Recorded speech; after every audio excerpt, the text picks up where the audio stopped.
Una de las personas claves en la historia de la electricidad es Michael Faraday. Faraday fue el inventor del motor. ¡Qué groso Faraday! Además de ser el descubridor de la inducción electromagnética, que permitió el desarrollo de la máquina eléctrica más sencilla y más utilizada por nosotros, el transformador.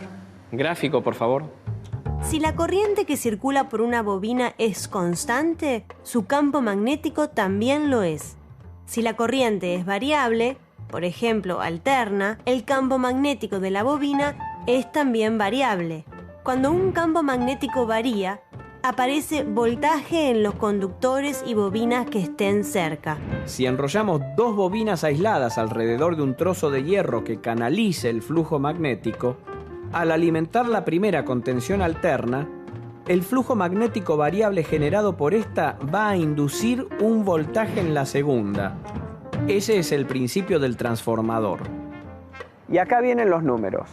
La relación del voltaje que entra en la primera bobina y el que sale de la segunda está dada por la relación del número de vueltas de alambre en cada bobina. El número de vueltas de la primera bobina sobre el número de vueltas de la segunda bobina es igual al voltaje que entra sobre el voltaje que sale. O sea que si la bobina primaria tiene 2000 vueltas y la secundaria 1000 vueltas, ¿el voltaje de salida va a ser la mitad que el de entrada? Exacto. Sería el caso de un transformador que se alimenta con 220 volts y entrega 110 volts. Y con la corriente se da la relación inversa. Si el voltaje se transforma a la mitad, la corriente se transforma al doble. O sea que si la bobina primaria recibe 1 ampere, la secundaria entrega 2 amperes. Exacto. ¿Y te acuerdas de la potencia? La potencia. ¿Qué potencia? La potencia, que es el voltaje por la corriente, es la misma de los dos lados.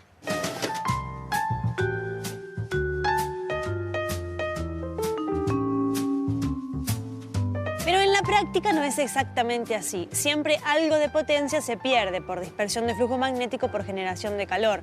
El transformador ideal no existe. La máquina ideal no existe. El hombre ideal no existe. Pero a veces tenemos magnetismo. ¿Tú me dio cara de bobina a mí?